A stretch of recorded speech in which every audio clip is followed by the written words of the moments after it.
Today I'll be starting with Ranga's marriage. This story is written by Masti Venkateshwar Iyengar. Children, in this story, actually Ranga's marriage, it is located in Hoshiali. It is a village in the former Mysore state. And now children, it is a part of a Karnataka. So what happened was 10 years ago, the village didn't have many people who knew English. Then the village accountant's son, Ranga, was the first one to be sent to Bangalore to study. He was the first one. A decade ago, the use of English language was not widespread in that particular village. In narrator's village, actually, it was not widespread. Now, that was why Ranga is becoming like it was in case if he has gone there to study, and his homecoming was a great event. He was returning back. So it was a great event. People rushed to his doorstep announcing that Ranga, who had gone to Bangalore, why did he go to Bangalore, children? For his studies. So he's coming back. They flocked together to have a look. The narrator too went and stood in the courtyard. Seeing so many people there, Ranga came out with a smile on his face. Everybody was surprised to see that Ranga was the same as he had been 6 months ago. Actually, 6 months ago, that was the first time he had left the village. Once they realized that Ranga was unchanged, he was unchanged physically, the crowd of people slowly disappeared. Only the narrator, Shama, continued to stand there. After everyone, now when everyone had gone, children, the narrator asked Ranga how he was. Ranga noticed him, came near him, and greeted him respectfully. Children, the character trait we can say that Ranga was a wildly wise young man. He knew when it would be to his advantage to talk to someone. He rightly assessed people's worth. The narrator was resting in the afternoon when Ranga came to his house. With a couple of oranges in his hands, he came to his house. The narrator regarded him a generous, considerate fellow. First character trait was he was a worldly wise young man, and secondly, I'm telling you, he was a generous, considerate fellow. He thought that it would be a fine thing to have him marry, settle down, and be of service to the society. So he asked Ranga when he planned to get married. Ranga replied that he was not going to marry just then. He needed to find the right girl. The girl should be mature enough. The second thing, he wanted to marry a girl he admired. Firstly, he said that she should be mature, and the second thing, he should admire, he should like that particular girl in case if he is getting married to that girl. He was not in favor of the arranged marriages. It was prevalent in the society at that time. So he was not in favor. So if he could not get a girl of his choice, he would prefer to remain a bachelor. That was a decision made by Ranga. The narrator felt distressed. Why did the narrator feel distressed? The narrator felt distressed at Ranga's decision to remain a bachelor. He decided not to marry. In case if he doesn't find the appropriate girl, he decided to remain a bachelor. Ranga left after chatting for some time. The narrator made up his mind that he would get Ranga married. He thought that Rama Rao's niece, Ratna, a pretty girl of 11, at that time, children actually, it was the children they get married at the younger age. So, she was a pretty girl of 11 and would be the most suitable bride for him, for Ranga. She was from a big town and knew how to play the veena. She used to play veena and harmonium even. She also had a sweet voice. So the next morning, the narrator went to Rama Rao's house and told his wife to ask Ratna to fetch some buttermilk from his house. When Ratna came, he requested her to sing a song. On this Friday, she was wearing a grand sari. The narrator had sent for Ranga too. He called Ranga also. While she was singing a song, Ranga reached the door. He was curious to see the singer and peeped in. The light coming in the room was blocked. Seeing a stranger there, Ranga stopped abruptly and she stood at a distance, her head lowered. Ranga repeatedly glanced at her. He said that his arrival had made her stop singing and offered to leave. But he didn't leave.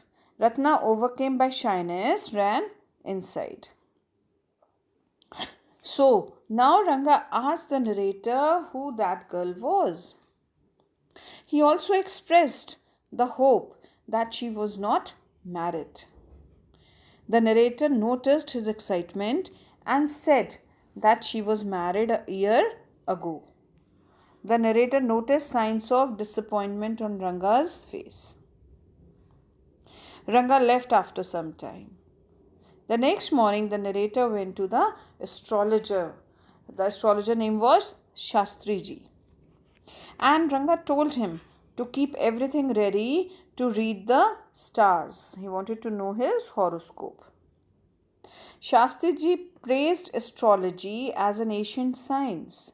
He asked Ranga's stars. Ranga didn't know. After making some calculations, Shastriji said, what did Shastriji say? Children, Shastriji said that Ranga was thinking about a girl. To the narrator's question as to what the girl was, the Shastriji said that she had the name of something found in the ocean, like Kamla, Pachi, Moss, Pearl, or Ratna, the precious stone. The narrator remembered that the name of the girl in Rama Rao's house was Ratna. He asked if there was any chance of their negotiation bearing fruit. He asked in case if there's any chance. Shastriji gave a positive response and there was a surprise on Ranga's face. And there was a surprise and the happiness as well, children.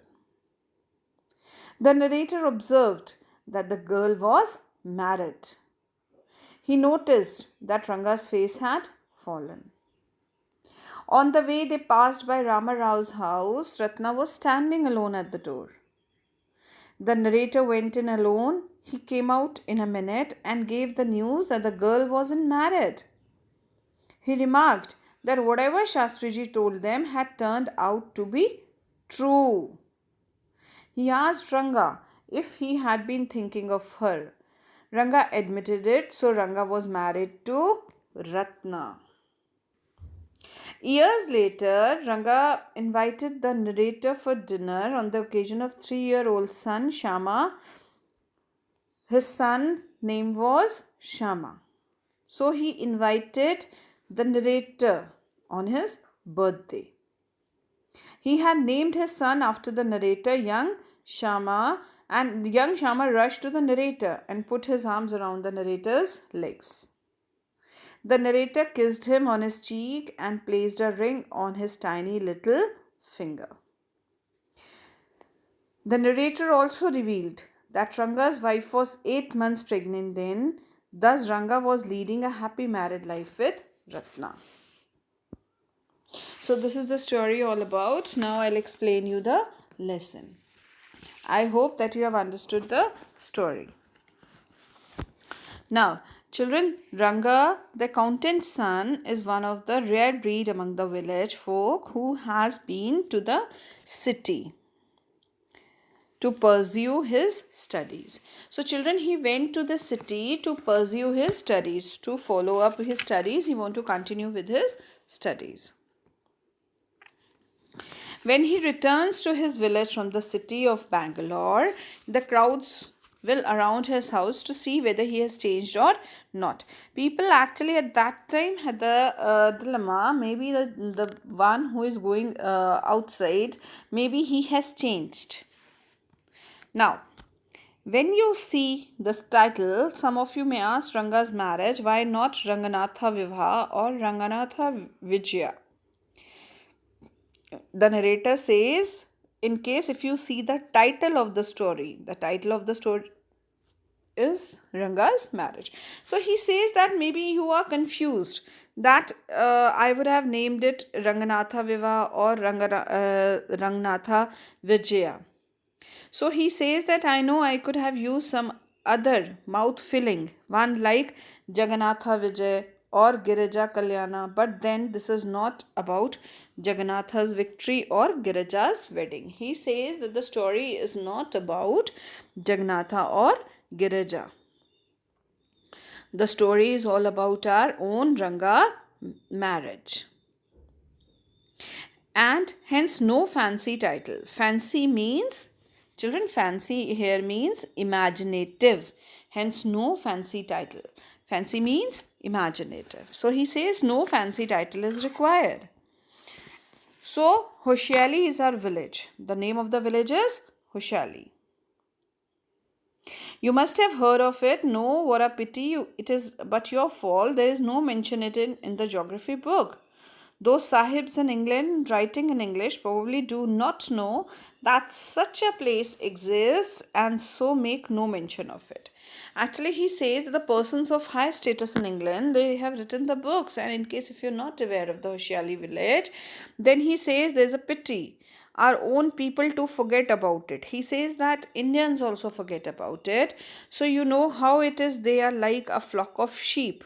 He called the people flock of sheep. Why, children, he call flock of sheep? Actually, they have the mob quality, that fickle minded. In case if someone says yes, so everybody will say yes. If someone says no, everybody would say no. So that is why he called the people flock of sheep. One sheep walks into a pit. Pit means, what do you mean by pit? Pit is a hole. In case if he says that if one sheep steps into a hole, the rest blindly follow it. The rest follow it blindly. So when both the sahibs in England and our old geographers have referred to it, you can not expect the poor cartographer. Cartographer means, children, cartographer is a person, one who makes maps. One who make maps. So he says that our own people too forget about it. You know how it is. They are like a flock of sheep, and the people, you can expect the poor cartographer to remember it to put it on the map. So he says, in case if people have forgotten it, so it is not the fault of the cartographer even. And so there is not even the shadow of our village on any map. So he says there is no shadow of our village. Sorry, I started somewhere and then went off in another direction.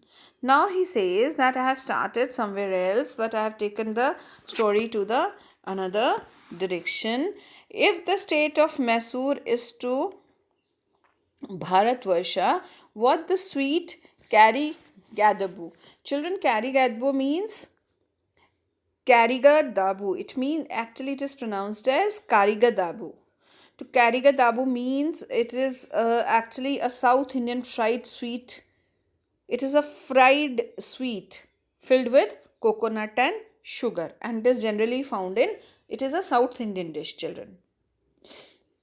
So he says it is a festive meal, then Hoshiali is to Mysore state what the filling is to the Kariga Dabu. He says like Mysore is to Bharatvarsh in the same way. In the same way, Kariga Dabu is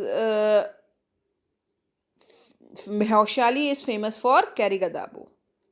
It is known by that name. So, what I have said is absolutely true. Believe me, I'll not object to your questioning. And I'll stick to my opinion. I'm not the only one who speaks glowingly. Glowingly means praisingly. So he says, I'm not only the one who is praising our village. We have a doctor in our place. His name is, he says that we have a doctor whose name is Gunda Bhatt. He agrees with me. He has been to quite a few places. No, not England. If anyone asks him whether he has been there, he says, no, Ananya, I have left that to you. Now, children, Ananya means, it is in Kannada, it is a respectful term for an elder. Ananya means it is a respectful term for an elder in Kannada language. So he says, in case if we ask that doctor that have you been to England? So he says no. Running around like a flea pestered dog. Children, what do you mean by flea pestered dog? It's affected with small insects. The dog which is bitten by small insects that irritate the dog. So he says, at a matter of fact, he has seen that I am not a flea pestered dog, means I don't roam here and there. He has seen many places. Now he says that I have seen many, but I don't roam here and there. We have some mango trees in a village. Come visit us and I'll give you a raw mango from one of them. He says that come to our village and I will give you a raw mango. Do not eat it, just take a bite. The sourness is sure to go straight to your Brahma Mandra. Brahma Mandra, beta, it is in Kannada, it is the part in a child's head where skull bones join later. So here actually, remember one thing, here the poet uses an idiomatic expression. Idiomatic expression to convey the extreme potency of sourness. He had used the extreme potency of sourness over here. Actually, the raw mango is very sour. So he says in that way. I once took one such fruit home and a chutney was made out of it. All of us ate it. The cough we suffered from after that, it was when I went for the cough medicine that the doctor told me about the special quality of that fruit. And when we had that sour fruit, then later on the narrator told that we suffered from cough. And the doctors, when they went to the doctor, then the doctor told them that this cough is just because they have eaten sour mango. Just as the mango is special, so is everything around our village. We have a creeper growing in the ever so fine water of the village pond. He says that everything is special in our village. There is a creeper also growing in the pond. Its flowers are a feast to be behold. He says, in case if you come to a village, there are a lot of flowers, and that flowers, he says that if you see, behold means it is worth watching. The flowers are worth watching.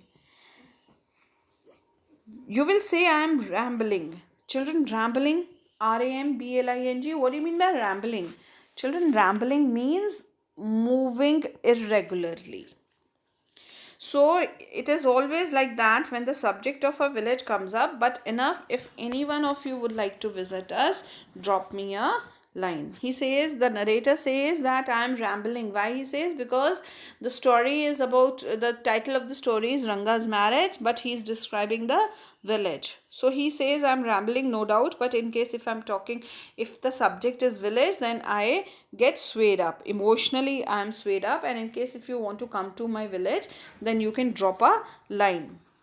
You can drop a line means you can send a message. I'll let you know where Hoshiali is and what things are like here. The best way of getting to know a place is to visit it. He says, in case if you want to know about something about that particular place, then the best part is that you should visit that place. What I am going to tell you is something that happened 10 years ago. Now the story begins. Now he says that I'm going to tell you that what happened 10 years ago, we did not have many people who knew English. So he says, in our village, not many, only few people knew English. So our village accountant was the first one who had enough courage to send his son to Bangalore. He says that we had an accountant who sent his son to Bangalore to learn English. It is different now. There are many who knows English. Now the scenario has changed. Many of the people, they know English, but at that time only few people knew English.